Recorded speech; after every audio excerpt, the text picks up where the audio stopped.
لله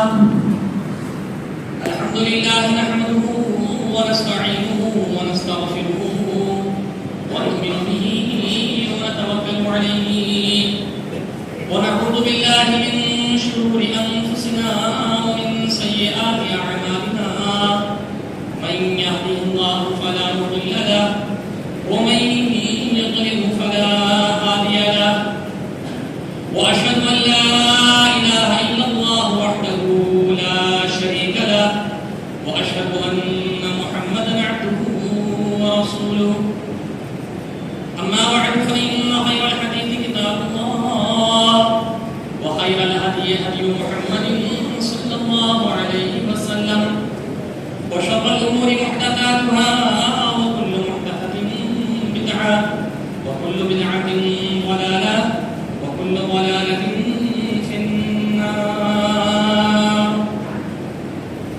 فقد قال الله سبحانه وتعالى في القرآن المجيد والفرقان الحميد: أعوذ بالله السميع العليم من الشيطان الرجيم: ومن يشاقق الرسول من بعد ما تبين له الهدى ويتبع غير سبيل المؤمنين نوله ما تولى ونصله جهنم وساءت مصيرا. وقال النبي صلى الله عليه وسلم: من أحدث في أمرنا هذا ما ليس منه فهو رد. رواه البخاري. الحمد لله. اللہ تبارک و تعالی، اللہ احکم الحاکمین، اللہ مالک الملک ذو الجلال والاکرام، جو سب سے زیادہ زبردست، جو حاکموں کا حاکم، جو سب کا پالنہار، سب کا مربی، سب کا مشکل کشا، حاجت روا اور معبود برحق ہے، وہ اللہ تبارک و تعالی جو ہمیشہ سے ہے اور ہمیشہ رہنے والی ذات ہے، وہ رب ذو الجلال والاکرام کہ جس کے پاس سے ہر ایک کی امیدیں بندھی ہوئی ہیں، ہر ایک دل اس سے ڈرنے والا، کہیں نہ کہیں کسی نہ کسی موقع پر اس رب ذو الجلال والاکرام کا ڈر اور خوف چاہے ایک لمحے کے لیے ہی آئے گا ضرور. چپے چپے پر جس کی حکومت، ہر ایک جگہ پر اسی خالق و مالک و پالنہار کی سلطنت، وہی عزت اور ذلت کا دھنی، وہی امیر اور غریب کا قادر، وہی مارنے اور جلانے والا، وہی تندرست و بیمار کرنے والا، وہی سوتے منہ کی حفاظت کرنے والا، وہی جو رحمان و رحیم ہے، جو سب سے زیادہ مشفق و مہربان ہے، وہ اللہ تبارک و تعالی جو آگ کو پانی کر دینے پر، جو پتھر کو پھول کر دینے پر بھی قادر ہے، وہ اللہ رب العالمین احکم الحاکمین، جس کا کوئی وزیر نہیں، کوئی مشیر نہیں، کوئی ساتھی نہیں، کوئی رفیق یا شریک نہیں، وحدہ لا شریک لہ، جو اکیلا بالکل تنہا، بے مثال، یکتا، بے نظیر، وہ اللہ رب العالمین احکم الحاکمین، بس اسی کے لیے ہر قسم کی تعریفیں ہیں، ہر طرح کی ستائشیں ہیں، ہر طرح کی تعظیمیں ہیں، ہر طرح کی کبریائی اور بڑائیاں ہیں. وہی ذات لائق حمد و ثنا ہے، وہی پاک ذات سب سے زیادہ زبردست، سب سے زیادہ بلند تر، سب سے زیادہ اعلیٰ اور عارفہ. نہ اس کے اوپر کوئی چیز، نہ اس پر غالب رہنے والی کوئی چیز.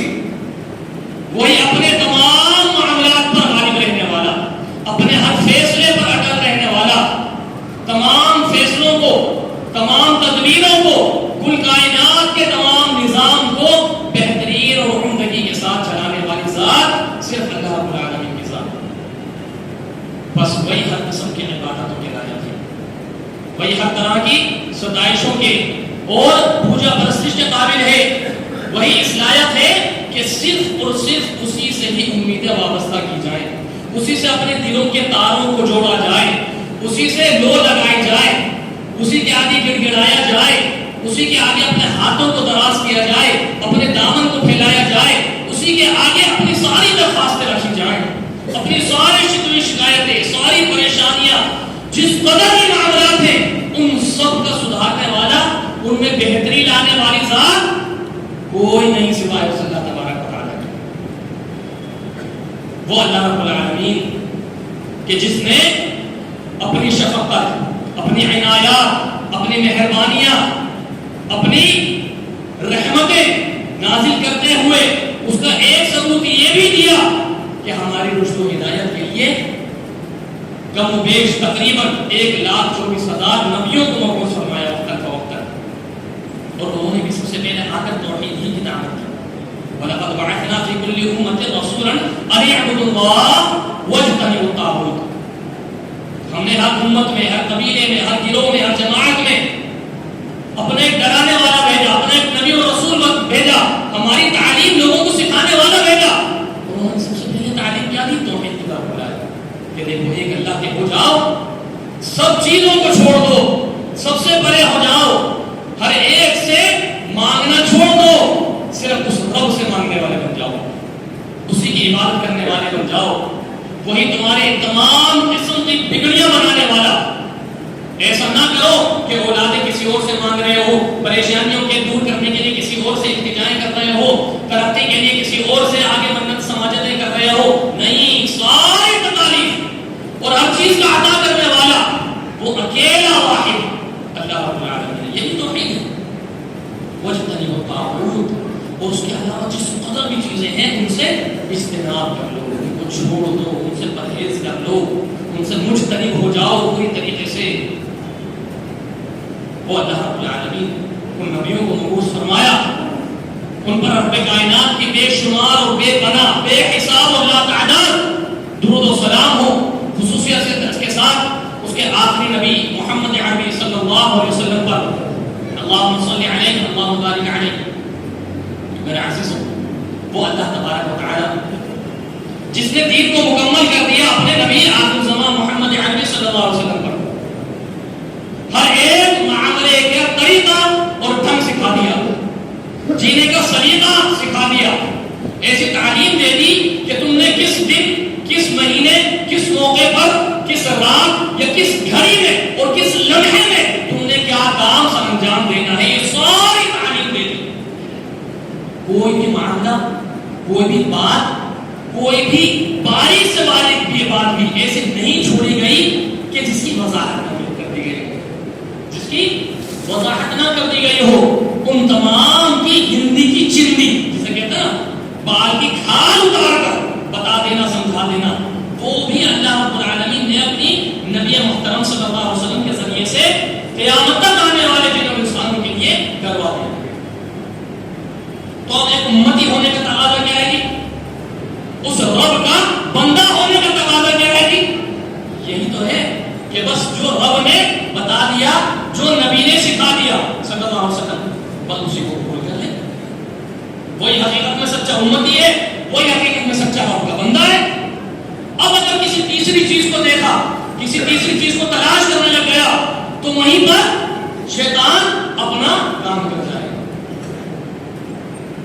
وہی شرک اور بدعت کے مترادف ہو جائے گا۔ اب اس کے ملاوٹ کے ساتھ، یعنی شرک اور بدعات کی ملاوٹوں کے ساتھ ایک بندہ کتنی ہی عبادتیں کرتا چلا جائے، کتنے ہی اللہ رب العالمین کو پکارتا چلا جائے، سب بیکار، سب کا سب بیکار۔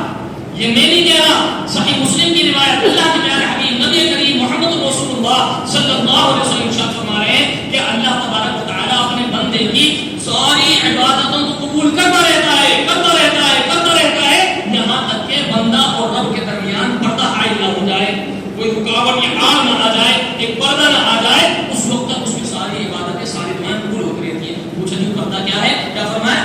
شرک کا ارتکاب کر لینا یا بدعت کر لینا۔ جہاں شرک کا ذرہ برابر مشاہدہ عمل کے اندر داخل ہوا، جہاں بدعت داخل ہوئی معاملات کے اندر، بس سمجھ لیجیے ساری کی ساری پچھلی نیکیاں، عبادتیں سب بیکار ہو گئی، کچھ بھی نہیں بچا۔ اور یہی اللہ کے پیارے حبیب نبی کریم محمد رسول اللہ صلی اللہ علیہ وسلم اور زیادہ وضاحت کے ساتھ. سنن ابن ماجہ کی روایت کے اندر ہمیں ایک حدیث ملتی ہے آپ کی، کیا فرما رہے ہیں؟ لا يقبل الله بصاحب البدعة صوما ولا صلاة ولا حجا ولا عمرة ولا صفا ولا عدلا ويخرج من الاسلام كما يخرج الشعر من العجين. اللہ تبارک و تعالی کسی بھی بدعتی شخص کا نہ روزہ قبول فرماتا ہے، نہ اس کی نماز قبول ہو رہی ہے، نہ اس کا حج قبول ہو رہا ہے، نہ اس کے عمرے قبول ہو رہے ہیں، نہ اور دیگر چھوٹی بڑی نیکیاں ہیں قبول کی جا رہی ہیں. ولا صوم ولا عدلا، کوئی چھوٹی بڑی نیکی جس قدر بھی وہ سمجھ رہا ہے کہ ہاں بھائی یہ میں نے نیک کا کام کیا، یہ میں نے نیکی کا کام کیا، یہ میں نے بڑا اچھا کام کیا اللہ کے لیے، کچھ نہیں. ويخرج من الاسلام كما يخرج الشعر من العجين. وہ تو اسلام نام جو دائرہ ہے نا، اس دائرے سے، اس سرکل سے اس طرح سے نکل گیا جس طریقے سے آٹے میں سے بال کو نکال لیا جاتا ہے. آٹا چاہے گوندا ہوا ہو یا سوکھا ہو، جب اس میں سے بال کو کھینچ کر نکالا جاتا ہے تو اس بال میں آٹا باقی نہیں رہتا. یہ بہترین مثال لے کر اللہ کے نبی صلی اللہ علیہ وسلم بدعتوں سے بچنے کی تو تلقین کر رہے ہیں. اور سنن ابو داؤد کی روایت، اس میں واضح الفاظوں کے ساتھ لمبی روایت ہے حضرت عباس بن ساری رضی اللہ عنہ کی. اس میں آگے کیا فرمایا آپ نے؟ ایاکم محدثات الامور، ایاکم محدثات الامور. دیکھو نئے نئے کاموں سے بچنا، نئی نئی باتوں سے بچنا، بدعتوں سے بچتے رہنا. کس طریقے سے بچنا؟ لفظ ایا کا استعمال کرتے ہوئے، یعنی اس طریقے سے بچنے کی کوشش کرنا جیسے کسی درندے سے بچتے ہو، جیسے کسی خونخوار جانور سے بچتے ہو جو تمہاری دکا بھوٹی کر دے گا، تمہیں چیر پھاڑ کر ڈال دے گا، تمہیں ہلاکت تک پہنچا دے گا. اس طریقے سے تم دین کے اندر ایجاد کرنا، نئے نئے کاموں سے، نئی نئی باتوں سے بچنا، اس قدر تحقیق کے ساتھ بچنے کی کوششیں کرنے کا حکم دیا جا رہا ہے. لیکن اس کے باوجود اللہ اور اس کے رسول صلی اللہ علیہ وسلم کے مطیع و فرمانبردار ہونے کا دعویٰ کرنے والے، اور دعوے کے باوجود اس سے کوسوں دور، اللہ اور اس کے رسول کی محبت کا دم بھرنے والے، دعویٰ کرنے والے، لیکن وہ دم بھرنا، وہ اقرار کرنا، وہ قبول اور تسلیم کرنا، وہ دعوے داریاں کرنا، وہ کہاں ہے؟ وہ صرف حلق سے اوپر، وہ حلق سے نیچے جا ہی نہیں رہا، وہ دل کی گہرائی میں اتر ہی نہیں رہا، صرف حلق سے اوپر، یعنی زبان تک بس، صرف زبانی جمع خرچ، صرف لفاظیاں، اس کے آگے کوئی معاملہ نہیں ہو رہا. اللہ تبارک و تعالی ہم سب کو اور اس قسم کے جتنے بھی حضرات ہیں ہمارے بھائی اور بہن، ان سب کے ایمانوں کی اور عقیدوں کی حفاظت فرمائے. یہ بڑا خطرناک معاملہ ہے، بڑا یہ خطرناک معاملہ ہے. ذرا اندازہ لگائیں، یہ مہینہ جو چل رہا ہے اور آج جو خاص طور سے تاریخ ہے، آج کی تاریخ کے تعلق سے دو باتیں ہیں، ایک دنیا میں اعتبار سے ہے اور ایک دین کے اعتبار سے. دنیا میں اعتبار سے کیا ہے کہ جی آج 5 ستمبر ہے. 5 ستمبر کو کیا ہوتا ہے جی؟ ٹیچرز ڈے منایا جاتا ہے. مختصر 2 منٹ میں یہ بات ختم کر کے انشاءاللہ دینی اعتبار سے جو آج کے دن معاملہ ہوتا ہے اس طرف آئیں گے انشاءاللہ. اللہ تعالیٰ ہم سب کو نیک سمجھ کی توفیق عطا فرمائے. ٹیچرز ڈے یعنی غیروں کی مشابہت، اس کے تعلق سے جتنی روایتیں ہیں، کتنی روایتیں ہیں؟ کم و بیش 25 روایتیں، کم و بیش 25 سے زیادہ صحیح ترین روایتیں، جن میں اللہ کے پیارے حبیب نبی کریم محمد رسول اللہ صلی اللہ علیہ وسلم نے غیروں کی مشابہت اختیار کرنے سے سختی کے ساتھ منع فرمایا ہے. اس کے علاوہ دیکھیے علماء اسلام، عرب علماء، بہت سارے عرب علماء جن میں شیخ بن باز بھی ہیں، شیخ صالح بن عثیمین بھی ہیں، شیخ علامہ البانی رحمۃ اللہ علیہ بھی ہیں، اور بر صغیر ہند و پاک کے بھی بہت سارے علماء کرام. ان سب کے فتاوی کیا ہیں؟ سلف میں تو ہم یہ چیز ملی نہیں ہے، وہ تو بالکل واضح بات ہے. لیکن آج کے ادوار کے یا ابھی کچھ سالوں پہلے جو گزرے ہیں، ان کے ہم فتاوی دیکھیں تو ہمیں احساس ہوتا ہے جو واضح الفاظوں کے ساتھ وہ اس چیز کو لکھ رہے ہیں کہ ٹیچرز ڈے کے یوم اساتذہ پر یا اس قسم کے جتنے بھی دن منائے جاتے ہیں خاص اہتمام کے ساتھ، ان کا منانا بالکل ناجائز ہے. ایسے ان دنوں میں کرنے والا اور جس کے لیے وہ دن منایا جا رہا ہے، وہ دونوں یہاں تک وضاحت کے ساتھ بتایا کہ یوم اساتذہ ہے، یوم والدین ہے، یا یوم خواتین ہے، اس طرح سے بہت سارے دن بنتے ہیں. تو اس میں جو تحفے دیے جاتے ہیں، دینے والے کے لیے بھی جائز نہیں کہ وہ تحفے دے، لینے والے کے لیے بھی جائز نہیں کہ وہ اس دن خاص طور سے اہتمام کے ساتھ تحفہ لے. پھر آگے اس کی وضاحت کرتے ہیں. وضاحت کیا کر رہے ہیں کہ یہ جو دن ہے، مثال کے طور پہ یوم والدین، یوم اساتذہ، یوم خواتین، یہ یوم مزدور، یہ بہت سارے اس طرح سے منائے جاتے ہیں. تو یہ تو ایسے معاملات ہیں اللہ تبارک و تعالیٰ نے یہ انسانوں کے آپس میں حقوق ایسے رکھ دیے ہیں کہ یہ تو سال کے 12 مہینے منائے جائیں، لیکن اس طریقے سے جو طریقہ بتایا گیا ہے اس سرکل سے، حدود سے باہر نہ نکل کر، یعنی خرافات نہ ہو، اسراف نہ ہو، غیروں کی مشابہت نہ ہو، فسق و فجور کا معاملہ نہ ہو، بدعت و خرافات میں مبتلا نہ ہو جائے ایمان والا. اس اعتبار سے ان کو منع. والدین کا احترام ہر لمحہ ضروری ہے. استاد کا احترام دل و جان سے کرنا چاہیے. ہر لمحہ، ہر پل ایک استاد کی، والدین کی، خواتین کی عزت احترام کرنے کا اسلام درس دے رہا ہے، سکھا رہا ہے، تعلیم دے رہا ہے. تو پھر ایک دن کو اس کو خاص کر لینا چیز معنی دار کیا چیزیں بھی ہے. بھائی مثال کے طور پر کسی کے انتقال کے بعد تیجا، 10واں، 40واں اور برس کیوں منائیں گے؟ کیوں منائیں؟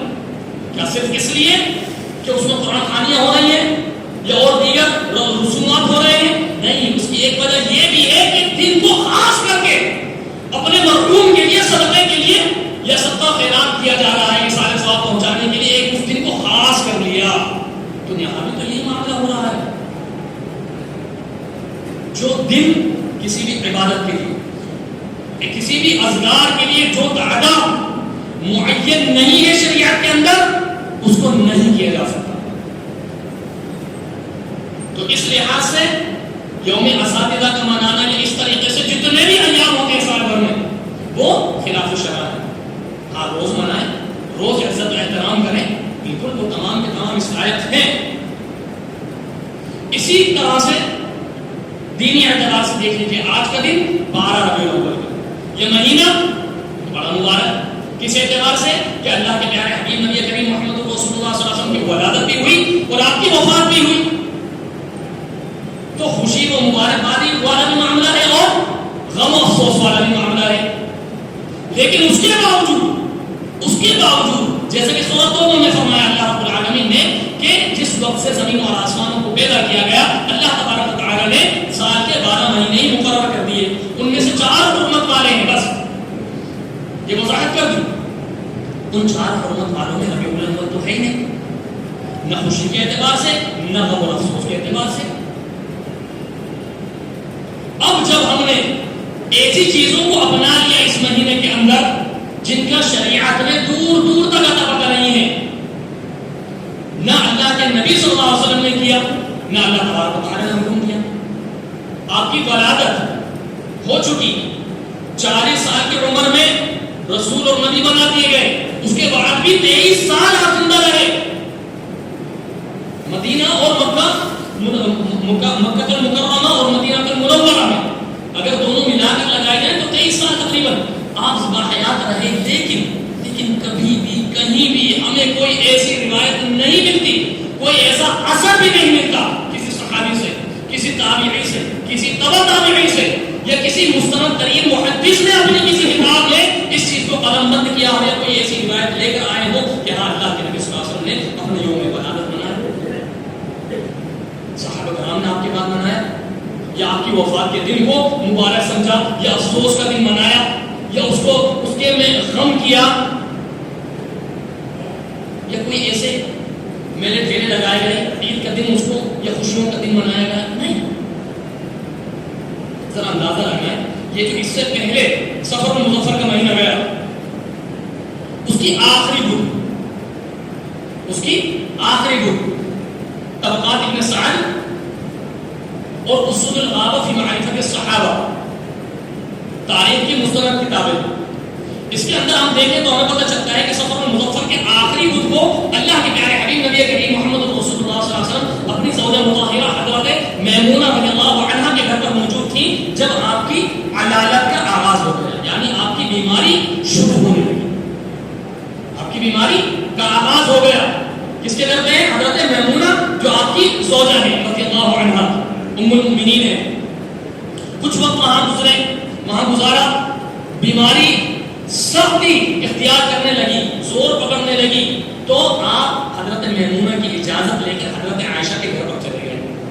وہاں رہے، وہاں ان دنوں کو گزارا. بڑی لمبی طویل حدیثیں ہیں، روایتیں ہیں جن میں وہ سارے معاملات ہوئے، ساری گفت و شنید ہوئے، باتیں ہوئی، گفتگو ہوئی، حال احوال آپ دریافت کرتے رہے. اور حضرت عائشہ وہ ساری باتیں بتا رہی ہیں.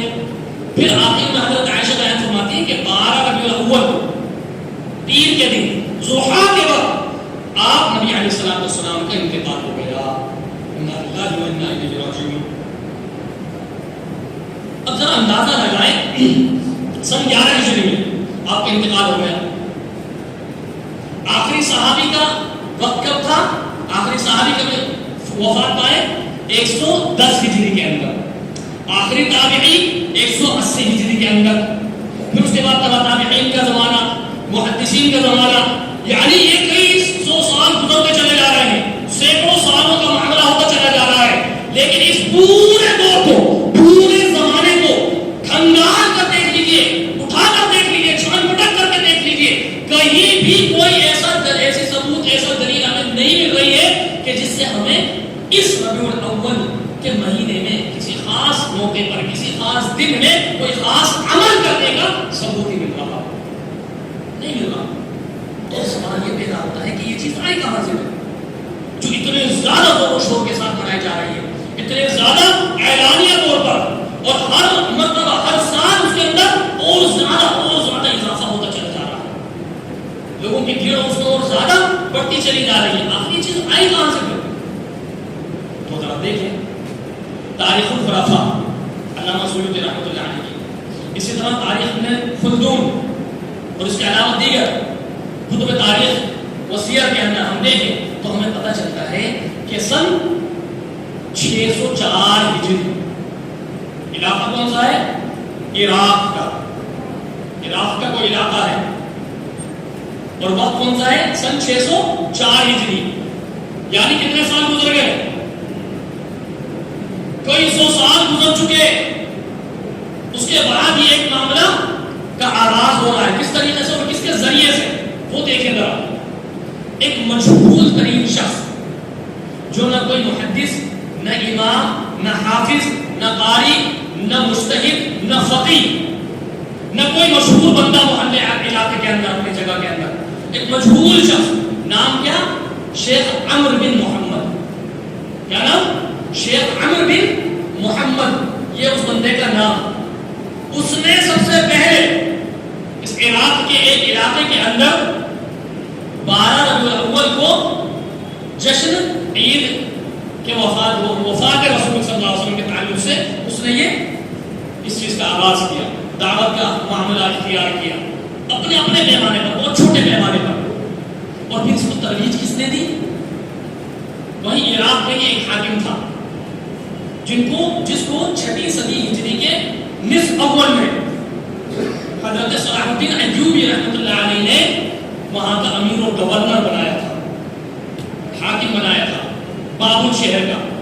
بابل وہ جگہ ہے جہاں پر حضرت ابراہیم علیہ السلام کی ولادت ہوئی، پیدائش ہوئی، یعنی آج کا عراق وہی بابل شہر کہلاتا ہے. وہاں کا گورنر بنا دیا. اس کا انتقال ہوا سن 630 ہجری کے اندر. تو اس نے اس 604 ہجری میں شیخ عمرو بن محمد نے اس کا آغاز کر دیا. اس بندے کو پتا چلا حاکم وقت کو، اور اس کا نام دیکھ بڑا عجیب و غریب نام، اور بہت عجیب اس نے اپنا لقب مقرر کیا ہوا تھا لوگوں کے درمیان. نام کیا تھا؟ ابو سعید کوکبوری بن ابو الحسن علی بختگین، یہ اس کا نام بندے کا. اور لقب اس نے اپنے آپ کو کیا کہلواتا تھا؟ ملک المعظم مظفر الدین. ملک المعظم کیا مطلب اس کا؟ سب سے زیادہ بزرگی اور شرف والا بادشاہ. کون ہے وہ؟ صرف اللہ تبارک و تعالی. تو یہ وہ اپنے آپ کو کہلواتا تھا ملک المعظم، اپنا لقب رکھا ہوا تھا اس نے بڑے پیمانے پر اس بدعت کا ترویج دی، اس کی اشاعت کری، اور زیادہ کیونکہ اختیارات تھے، مال و دولت تھی اس کے پاس، بہت سارے لوگ تھے، نوکر چاکر تھے. تو ایک بڑے پیمانے پر اس نے اس چیز کا آغاز کر دیا. اور مزے کی بات دیکھیں، مزے کی بات کیا ہے؟ وفات کے تعلق سے، اللہ کے نبی صلی اللہ علیہ وسلم کی وفات کے تعلق سے تاریخ کے اندر جتنی بھی ہمیں مستند روایتیں مل رہی ہیں، جتنی بھی قابل قبول روایتیں ہمیں مل رہی ہیں، اس میں ایک ہی تاریخ ہمیں ملتی ہے جو مضبوط روایتوں سے ہمیں مل رہی ہے، وہ ہے 12 ربیع الاول، وفات کے تعلق سے، کہ اللہ کے نبی صلی اللہ علیہ وسلم کی وفات 12 ربیع الاول کو ہوئی۔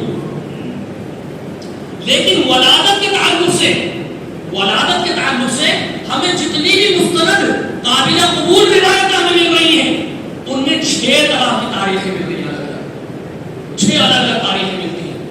کسی نے 3 ربیع الاول بتایا، کسی نے 8، کسی نے 9، کسی نے 10، کسی نے 12، کسی نے 18، الگ الگ روایتیں ملتی ہیں۔ اور اس سے بھی مزے کی بات دیکھیے، جب یہ حاکم باب العراق جس کو کہا جائے، یہ شخص جب ہر سال یہ جشن مناتا ربیع الاول کے مہینے کے اندر، تو کسی سال 3 تاریخ کو مناتا، کسی سال 8 تاریخ کو مناتا، کسی سال 9 کو، کسی سال 10 کو، کبھی 12 کو، کبھی 18 کو، یعنی خود کنفیوز تھا، اسے خود نہیں پتا میں کیا کر رہا ہوں اور مجھے کیا کرنا چاہیے۔ لیکن شیطان نے جب ایسا چنگل میں اپنے جگہ ایمان والوں کو، اور رفتہ رفتہ دین سے دوری ہوتی چلی گئی، علم سے نابلد ہوتے چلے گئے لوگ، تو یہ بدعات اور زور پکڑتی چلی گئی، جو آج اس صورت میں ہمارے سامنے موجود ہے کہ ایک بڑے اور اعلیٰ ترین پیمانے میں اس کا اہتمام کیا جاتا ہے۔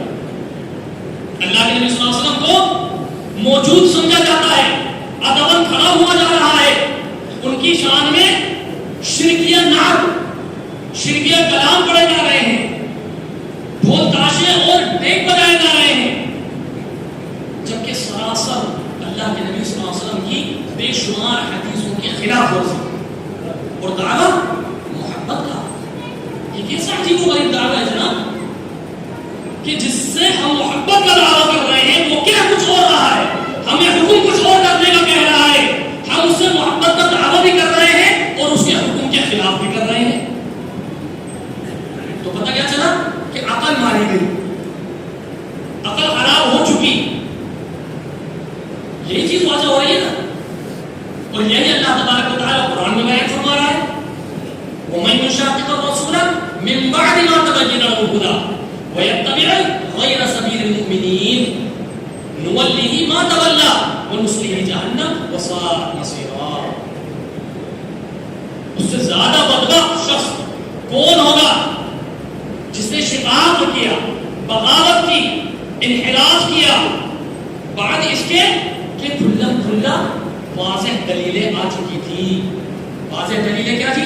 ما آتاکم الرسول فخذوہ وما نہاکم عنہ فانتہوا، جو اللہ کے نبی تمہیں دے اسے لے لو، جو منع کرتے ہیں اس کو چھوڑ دو۔ فلا وربک لا یؤمنون حتی یحکموک فیما شجر بینہم، آپ کے رب کی قسم، جو فیصلہ آپ کر لیں، جو حکم آپ دے دیں، اس کو جو قبول نہ کرے وہ ایمان والے کے لیے۔ یا ایھا الذین آمنوا لا تقدموا بین یدی اللہ ورسولہ واتقوا اللہ ان اللہ سمیع علیم۔ اے ایمان والو، اللہ اور اس کے رسول کے فرامین، احکامات، ارشادات، قوانین و ضوابط سے آگے نہ بڑھو، اللہ تعالیٰ سے ڈرتے رہو، سب سے زیادہ سننے والا، دیکھنے والا، جاننے والا ہے۔ کتنی دلیلیں، کتنی آیتیں۔ بخاری کی روایت، اللہ کے نبی صلی اللہ علیہ وسلم کیا فرما رہے ہیں؟ حضرت عائشہ حدیث کی راویہ ہے، بیان فرماتی ہے کہ اللہ کے نبی صلی اللہ علیہ وسلم ارشاد فرمایا، من احدث فی امرنا ھذا ما لیس منہ فہو رد، کہ اگر کوئی شخص ایسا عمل کرے کہ جس کا ہم نے حکم نہیں دیا، ہم سے کوئی دلیل اس کی نہیں مل رہی، تو وہ عمل مردود ہے، ناقابل قبول ہے ہر اعتبار سے۔ آخر کیا وجہ ہے کہ حضرت ابوبکر صدیق رضی اللہ تعالیٰ عنہ اور دیگر صحابہ کرام اس قدر ڈرا کرتے تھے، خوف کیا کرتے تھے اس معاملے سے کہ ہم کہیں اللہ اس کے رسول کی نافرمانی نہ کر بیٹھے، اس چیز سے ڈر رہے ہیں، خوف کھا رہے ہیں۔ صحیح بخاری کی روایت، حضرت عروہ بن زبیر رضی اللہ عنہ فرماتے ہیں کہ حضرت ابوبکر صدیق رضی اللہ تعالیٰ عنہ کیا مقام ہے ان کا، ہم سب اچھی طرح سے جانتے ہیں، کیا زبردست ان کا مقام ہے۔ اس کے باوجود وہ اکثر و بیشتر فرمایا کرتے تھے، صحابی بیان فرما رہے ہیں کہ اللہ حضرت ابوبکر صدیق رضی اللہ تعالیٰ عنہ اکثر و بیشتر یہ فرمایا کرتے تھے کہ دیکھو مجھے ڈر ہے کہ اللہ اس کے رسول محمد رسول اللہ صلی اللہ علیہ وسلم کے کسی قول اور فعل کو میں نہ چھوڑ دوں، کیونکہ اگر میں نے اللہ کے نبی صلی اللہ علیہ وسلم کے کسی کسی قول یا فعل کو میں نے چھوڑ دیا تو میں گمراہ ہو چلے گا. کون کہہ رہا ہے؟ خلیفہ اول، عشرہ مبشرہ میں پہلے اول پر آنے والے. ان کے مقام، ان کی فضیلت اور ان کے مرتبے کو بتانے کے لیے ایک لمبا وقت چاہیے. وہ حضرت ابوبکر صدیق رضی اللہ عنہ اس بات سے ڈر رہے ہیں کہ میں نے اگر اللہ کے رسول صلی اللہ علیہ وسلم کا کسی فرمان کو، کسی قول کو، کسی عمل کو، کسی سنت کو میں نے چھوڑ دیا تو میں گمراہ ہو جاؤں گا. آج ہم کو فکر نہیں ہے. آج ہم کھلا خلاف ورزیاں کر رہے ہیں، کھلا خلاف ورزیاں ہو رہی ہیں، پھر بھی دم بھرا جا رہا ہے محبت رسول کا. پھر بھی یہ امیدیں رکھی جا رہی ہیں کہ ہمیں رفاقت نصیب ہوگی نبی کی میدان حشر میں بھی اور جنت میں بھی. کیسے ہو جائے گی؟ اللہ کے نبی صلی اللہ علیہ وسلم تو واضح الفاظوں کے ساتھ فرما رہے ہیں. بخاری مسلم کی روایت ہے کل امتی یدخلون الجنہ الا من ابا، کہ میری تمام کی تمام امت جنت میں داخل ہوگی سوائے اس کا جو جنت میں جانے سے انکار کر دے. ایک عمر ابا یا رسول اللہ، پوچھا گیا اے اللہ کے رسول صلی اللہ علیہ وسلم انکار کون کرے گا جنت میں جانے سے؟ کیا فرمایا؟ من اطاعنی دخل الجنہ ومن عصانی فقد ابا. جس نے میری اطاعت و فرمانبرداری کی وہ تو جنت میں آ گیا، اور جس نے میری نافرمانی کی اس نے جنت میں جانے سے انکار کر دیا. پتہ کیا چلا کہ بندہ جنت میں جانے سے انکار کس طرح سے کرے گا؟ زبان سے نہیں کرے گا. اس کا عمل، اس کا کردار، اس کا فعل، اس کا کریکٹر بتائے گا کہ نہیں جی یہ تو چیخ کر بتا رہا ہے کہ مجھے جنت میں نہیں جانا. اسی لیے بدعات میں لگا ہوا ہے، اسی لیے خرافاتوں میں لگا ہوا ہے، اسی لیے ان کاموں میں منہمک ہے اور مبتلا ہے دن و رات کہ جن کا حکم اللہ اور اس کے رسول صلی اللہ علیہ وسلم نے نہیں دیا. میرے عزیزو، اللہ تبارک و تعالی سے ڈرتے رہنا ہے ہمیں. ذرا اندازہ لگائیں وہ نبی محترم صلی اللہ علیہ وسلم کہ جن کی محبت کا ہم دم بھر رہے ہیں ہر وقت، وہ کیا فرما رہے ہیں؟ رفاقت کیسے حاصل ہونے والی ہے؟ جامع ترمذی کی حدیث من احب سنتی فقد احبنی ومن احبنی کان معی اہل الجنہ، کہ جس نے میری سنت سے محبت کی اس نے حقیقت میں مجھ سے محبت کی. ہم سال بھر میں ایک مقرر دن کر کے اسی میں اپنی ساری محبتوں کو ظاہر کرنے میں لگ جائیں، اور اگر سال کے بقیہ دنوں میں ہم کر بھی رہے ہیں تو وہ بھی ایسے کاموں کو انجام دے کر جو خلاف شرع ہے، چاہے نمازوں کا معاملہ ہو، روزوں کا معاملہ ہو، تلاوت کلام اللہ کا معاملہ ہو، اور دوسری بڑی چھوٹی نیکیوں کا معاملہ ہو، صدقات و خیرات کا معاملہ ہو. ہم اس کو اہتمام کر ہی نہیں رہے، ان چیزوں کو تلاش ہی نہیں کر رہے، اس طریقے کے تعلق سے ہماری جستجو ہو ہی نہیں رہی کہ اللہ اور اس کے رسول کا طریقہ کیا ہے، ان کے احکامات کیا ہے. ہم سارے معاملات خلاف شرع کرنے میں لگے ہوئے ہیں، اور سنتوں کا اہتمام جس طریقے سے ہونا چاہیے وہ نہیں ہے. تو نبی سے محبت کیسے حاصل ہو؟ من احب سنتی فقد احبنی، جس نے میری سنت سے، میرے طریقے سے محبت کی حقیقت میں اس نے مجھ سے محبت کی، اور جس نے سچے طور پر مجھ سے محبت کی وہی میرے ساتھ جنت میں ہوگا، وہی میرے ساتھ جنت میں ہوگا. میدان حشر حوض کوثر کا مقام ہے. بخاری مسلم کی روایت، اللہ کے نبی صلی اللہ علیہ وسلم ارشاد فرماتے ہیں کہ میں حوض کوثر پر سب سے پہلے پہنچنے والا ہوں گا. جو بھی میرے پاس سے گزرے گا میں اس کو حوض کوثر میں سے دیتا رہوں گا، وہ پیے گا اس کو، اور ایک بار جو پی لے گا کبھی دوبارہ اس کو پیاس محسوس نہیں ہوگی. اسی دوران کچھ لوگوں کو میرے سامنے لایا جائے گا، میں ان کو پہچان رہا ہوں گا، وہ مجھے پہچان رہے ہوں گے. اتنے نہیں فرشتے ان کو میرے پاس آنے سے روک دیں گے. میں پوچھوں گا یہ فرشتوں کیا ہوا ماننا، یہ تو میرے امتی ہے، میں ان کو پہچانتا ہوں، ان کو میرے پاس آنے دو، حوض کوثر میں سے ان کو بھی دینے دو. منع کر دیا جائے گا. فرشتے کیا جواب دیں گے؟ نہیں، یہ وہ لوگ ہیں جنہوں نے آپ کے بعد آپ کے دین میں نئی نئی باتیں ایجاد کر لی تھی، انہیں کو اصل دین سمجھ بیٹھے تھے. تو اللہ کے نبی صلی اللہ علیہ وسلم کیا فرما رہے ہیں؟ اتنا سننے کے بعد میں ان کو کیا کہوں گا؟ تو اندازہ لگا اللہ کے نبی صلی اللہ علیہ وسلم کے الفاظوں پر، وہ رحمت للعالمین ان کو بنا کر بھیجا، انتہائی مشفق و مہربان اپنی امت کے لیے، ہر نماز کے بعد اور ہر لمحہ فکر مند رہنے والے، راتوں کو اٹھ کر گڑ گڑا کر رو کر اپنی امت کی سلامتی کے لیے، ان کو جہنم سے بچانے کے لیے دعائیں التجائیں کرنے والے، وہ نبی محترم صلی اللہ علیہ وسلم فرما رہے ہیں کہ میں اتنا سننے کے بعد میں یہ کہوں گا فرشتوں کو، صحبت